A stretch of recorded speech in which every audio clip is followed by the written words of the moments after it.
Correction is also a good sign of profit booking. तो correction आने पे भी लोग ये एज्यूम करते हैं कि हाँ मार्केट में एक मौका मिला है पैसे लगाने का और यहाँ पे हमें इन्वेस्ट कर देना चाहिए। जब भी आप देखोगे कि क्रैश आ रहा है मार्केट में तो 90% ऑफ द केसेस में आप उसमें शार्प रिकवरी भी देखोगे। वो एक बहुत अच्छी अपॉर्चुनिटी होती है एज एन इन्वेस्टर कि हमेशा लॉन्ग टर्म में इन्वेस्टर का पैसा बनाए और मार्केट ने अपने हाइस को लगातार तोड़ा।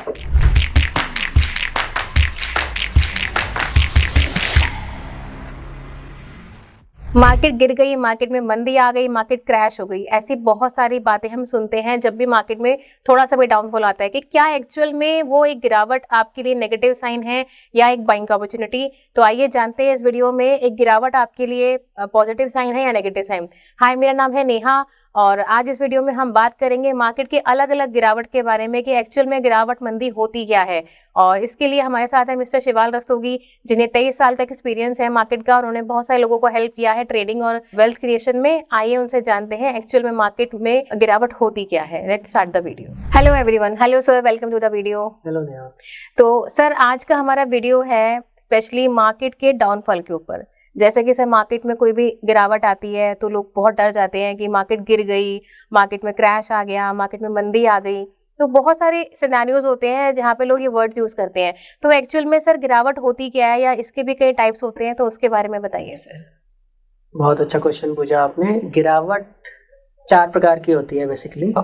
पहली जो गिरावट होती है उसको कहते हैं पुल बैक, दूसरी गिरावट को कहते हैं करेक्शन, तीसरी गिरावट को कहते हैं रिसेशन और चौथी गिरावट को कहते हैं बेयर मार्केट।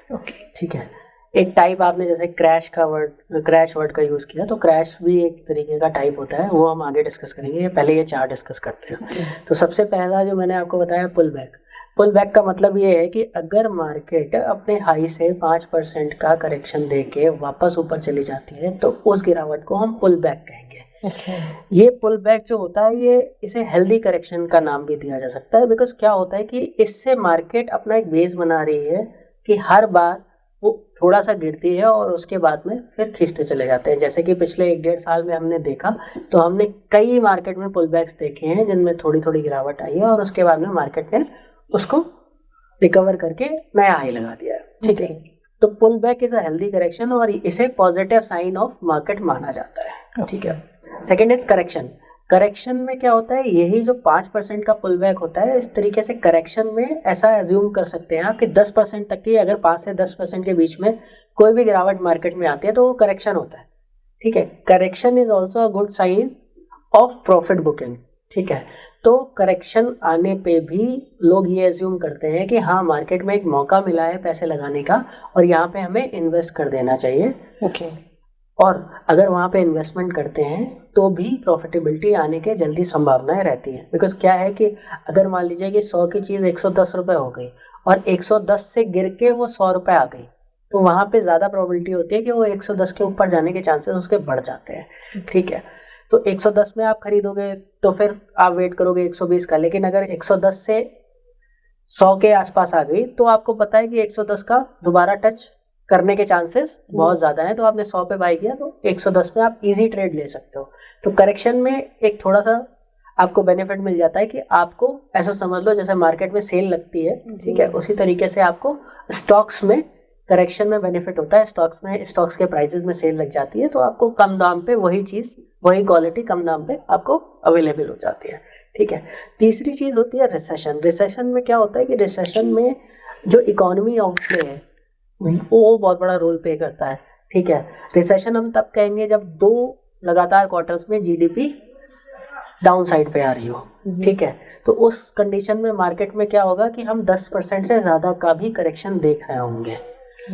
उस सिनेरियो में थोड़ा सा चिंता करने का विषय रहता है और बेसिकली उस सीज़न में ऐसा आप इस तरीके से मार्केट को ऑब्जर्व कर सकते हो कि वहाँ पे बहुत ही सोच समझ के पैसा इन्वेस्ट करना है कि जिन कंपनीज के फंडामेंटल्स बहुत अच्छे हैं, ठीक है, उन्हीं कंपनीज में जाना है और रिसेशन के बारे में भी सोचना है कि भाई वो इंडिया का है या कहीं और का रिसेशन है और वो ख़त्म होने की संभावना भी है कि नहीं है। ठीक है। तभी हमें मार्केट में इन्वेस्ट करना शुरू करना है। और चौथा और आखिरी पॉइंट होता है बियर मार्केट। बियर मार्केट हम तब कहेंगे जब हाई से 20% का करेक्शन आ चुका होगा और वहां पे हम सोचेंगे कि हाँ भाई मंदी मार्केट है, बिकॉज अगर इंडेक्स में 20% का गिरावट आ गई है तो अल्टीमेटली हम ये अज्यूम करके चलते हैं कि ऑन एन एवरेज स्टॉक्स कम से कम नहीं तो 20 से 50% तक करेक्ट हो चुके हैं, ठीक है। तो उस कंडीशन में आपको बहुत सावधानी बरतनी पड़ेगी। आपको ये देखना है कि कहाँ पे अपॉर्चुनिटीज हैं, और वहाँ पे अगर आप इन्वेस्टमेंट करना चाहते हो और करते हो तो हमेशा ये दिमाग में रखना पड़ेगा कि आपको लॉन्ग टर्म इन्वेस्टर की तरह वहाँ पे रिएक्ट करना है, आपको शॉर्ट टर्म प्रॉफिटेबिलिटी की तरफ नहीं भागना है। तो ये सिनेरियोज होते हैं जो 4 तरीके की मंदी मैंने बताई। और एक आपने पूछा था क्रैश के बारे में, तो क्रैश एक अलग सिनेरियो आउट प्ले करता है। अचानक से कोई ऐसी चीज हो गई, घटित हो गई पूरे वर्ल्ड में जिसकी किसी को कोई उम्मीद नहीं थी, तो उस कंडीशन में क्रैश आता है। ठीक है, जैसे कि कोविड हुआ था, तो कोविड का एक्सपेक्टेशन पता ही नहीं था लोगों को कि क्या होने वाला है क्या नहीं होने वाला है। तो उस समय में जो गिरावट आई थी उसे हम क्रैश का नाम दे सकते हैं। वो 20-25% से भी ज्यादा होती है, और मेरे लाइफ करियर में ये 2 से 3 बार ही हुआ है, इससे ज्यादा बार नहीं हुआ है। और इस सिनेरियो में क्या होता है कि जब भी आप देखोगे कि क्रैश आ रहा है मार्केट में, तो 90% ऑफ द केसेस में आप उसमें शार्प रिकवरी भी देखोगे। वो एक बहुत अच्छी अपॉर्चुनिटी होती है एज एन इन्वेस्टर। हालांकि मैं फिर भी आपसे ये कहूँगा कि वहाँ पे भी आपको पैसा ऐसा ही डालना चाहिए कि अप्रोच लॉन्ग टर्म ही होनी चाहिए। लेकिन कई बार मैंने ऐसा देखा है कि ऐसे क्रैशेस जब आते हैं, जब कहीं की गवर्नमेंट गिरती है या कहीं पे फाइट चल रही होती है या कोविड लाइक सिनेरियो आउटप्ले होता है मार्केट में, तो उस सिनेरियो में जो क्रैश आता है वहाँ पे अगर आप स्टॉक्स को बाई करते हो तो 3 से 6 महीने के स्पैन में 20-25% का रिटर्न मार्केट ने बना के दिया है लोगों को। बट आप अगर इन्वेस्ट करना चाहते हो तो आपको लॉन्ग टर्म अप्रोच के साथ नहीं इन्वेस्ट करना है। तो ये बेसिकली बियर मार्केट के फेजेस हैं जो मैंने आपको बताया। ओके, तो मतलब जो सर आपने ये चारों पांचों फेजेस बताए हैं, तो अगर हम क्रैश के अलग रखें तो ये चीजें बाय द टाइम धीरे धीरे होता है, अचानक से मार्केट नहीं इतना गिरता, और अगर अचानक से गिरता है तो उसको हम क्रैश बोलते हैं और वो जल्दी रिकवरी ले भी देता है। तो सर आपने ये बताया कि अलग अलग तरह की गिरावट होती हैं, अब थोड़ा सा ये हम जानना चाहेंगे सर कि किस गिरावट में हमें किस तरीके से अपने पोर्टफोलियो को मैनेज करना चाहिए, और कब हमें एग्जिट करना चाहिए, कब हमें एंटर करना चाहिए, क्या सिनेरियोज होने चाहिए सर? देखिए, ये तो आपके एग्जिट और एंट्री आपके पूरे ऑब्जेक्टिव के ऊपर डिपेंड करता है। अब अगर आप ट्रेडिंग करते हो जी, और आप शॉर्ट टर्म के लिए इन्वेस्टमेंट करते हो, ठीक है, आपको लगता है कि 3-6 महीने के लिए आप कोई ट्रेड ले सकते हो, तो फिर हर जगह पे सिनेरियो आपके अलग हो जाएंगे। अगर आप लॉन्ग टर्म इन्वेस्टर हो तो आपको इन सब चीज़ों से कोई फर्क नहीं पड़ता, ठीक है। तो आप किस कैटेगरी को बिलोंग करोगे उसके हिसाब से डिपेंड करेगा कि आपको कब एंट्री और कब एग्जिट करना चाहिए। एग्जिट करने के समय आपको लगता है कि जितना आपने टारगेट लिया था किसी भी पर्टिकुलर स्क्रिप्ट के लिए और वो टारगेट मेरा अचीव हो गया, तो आप एग्जिट कर सकते हो, ठीक है, क्योंकि तो डरने से बेहतर तो ये है कि आप उसे एग्जिट कर लो जी, ठीक है। लेकिन अगर ऑब्जेक्टिव आपका लॉन्ग टर्म का है तो आपने देखा होगा इतने सालों में मार्केट में, तो अगर आप मार्केट का चार्ट उठा के देखिए तो पिछले 10 साल में, 15 साल में, 20 साल में आप ये पाएंगे कि हमेशा लॉन्ग टर्म में इन्वेस्टर का पैसा बना है और मार्केट ने अपने हाइस को लगातार तोड़ा है। ओके, तो यानी कि सर चाहे पुल बैक हो, चाहे करेक्शन हो, या रिसेशन हो, या बियर मार्केट हो, अगर हम लॉन्ग टर्म व्यू रखते हैं तो हम हर सिनेरियो में सेफ हैं, लेकिन कोई शॉर्ट टर्म अप्रोच रखना चाहता है तो वहां पे उसे इन सारी चीजों का ध्यान रखना होगा। ये शॉर्ट टर्म अप्रोच में ट्रेडिंग में स्टॉप लॉस मैंडेटरी होता है। तो आप ट्रेडिंग अगर कर रहे हैं तो स्टॉप लॉस के साथ में काम करें, that is the best strategy. और सर इसके अलावा जितने भी आपने सिनेरियोज बताए, तो सर एक अप्रोक्सीमेट टाइम एग्जैक्ट तो नहीं पता चल सकते, लेकिन किस करेक्शन में या किस पुल बैक में या रिसेशन में कितना कितना टाइम लगता है मार्केट को वापस से उस लेवल पे आने में?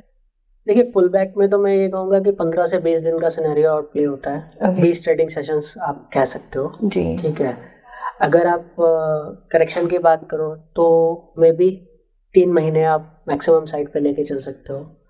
रिसेशन में आपको कम से कम 6 महीने से 1 साल का इंतजार करना पड़ेगा, और बियर मार्केट में कम से कम 1 साल से 1.5 साल का इंतजार करना पड़ेगा। ओके, इतना टाइम मार्केट लेती है वापस से अपने लेवल्स पे आने के लिए। ओके, तो सर काफ़ी नॉलेज मिला आपने जो भी बताया। तो एक लास्ट क्वेश्चन सर, जो अभी मार्केट का सीन चल रहा है, जो अभी मार्केट चल रही है, तो उसके बारे में आप क्या कहेंगे? किस तरह की गिरावट है सर, और नेक्स्ट आने वाले 2-4 महीनों के लिए आपका क्या व्यू है सर? देखिए, अभी जिस तरीके की गिरावट चल रही है उसे हम ये कहेंगे कि पुल बैक ब्रीच हो चुका है, एक करेक्शन फेज में मार्केट है। बट द थिंग इज कि अगर निफ्टी 25,000 का लेवल वापस रिकवर कर लेती है तो फिर हम इसे पुल बैक ही कंसिडर करेंगे, करेक्शन कंसिडर नहीं करेंगे। ऑल्दो जिस तरीके के मार्केट में ग्लोबली जो चीज़ें चल रही हैं उसकी वजह से ये करेक्शन आ रही है, और ऐसा देखा गया है कि जो थर्ड क्वार्टर होता है वो हमेशा ही डल जाता है। तो जितनी भी अर्निंग्स आ रही हैं वो भी थोड़ी डिस्टर्ब आ रही है, या ऐसा समझ लीजिए कि अकॉर्डिंग टू दी एक्सपेक्टेशन वो अर्निंग्स के नंबर्स जो हैं वो कम आ रहे हैं, इस वजह से ये आउटप्ले है। ऑल्दो मुझे ऐसा लगता है कि दिवाली आने तक सारी चीज़ें सही हो जानी चाहिए और मार्केट एक बार फिर से बाउंस बैक करना चाहिए। सर आपने जो भी मार्केट के गिरावट के बारे में बताया, आई होप कि सबके लिए काफ़ी हेल्पफुल रहेगा। और जैसे कि लोग छोटी छोटी गिरावट में ही 100-200 पॉइंट या 300 पॉइंट में डर जाते हैं, तो उसमें आप डरिए नहीं, उसे अपॉर्चुनिटी समझिए। जैसा कि सर ने बताया, आप पुल बैक पे, करेक्शन पे आप वहाँ पे बाइंग अपॉर्चुनिटी को फाइंड करिए। हाँ, ज़रूरत है कि थोड़ा सा ध्यान रखना है किस तरह के स्टॉक्स में आपको इन्वेस्ट करना है, तो उसके लिए आप अपने फाइनेंशियल एडवाइजर की हेल्प लीजिए और प्रॉपर तरीके से इन्वेस्ट कीजिए। वी होप आपको हमारा वीडियो पसंद आया होगा। ऐसे और वीडियोज़ के लिए आप हमें फॉलो कीजिए, सब्सक्राइब कीजिए। हम एवरी वेडनेसडे एंड सैटरडे अपनी वीडियोस लाते हैं। अगर आपको कोई क्वेरी है या आप किसी टॉपिक पे चाहते हैं कि हम वीडियो बनाएं, तो प्लीज़ हमें DM या कांटेक्ट करें। So we are signing off for today. Till then, invest wise and watch it rise. Thank you for watching.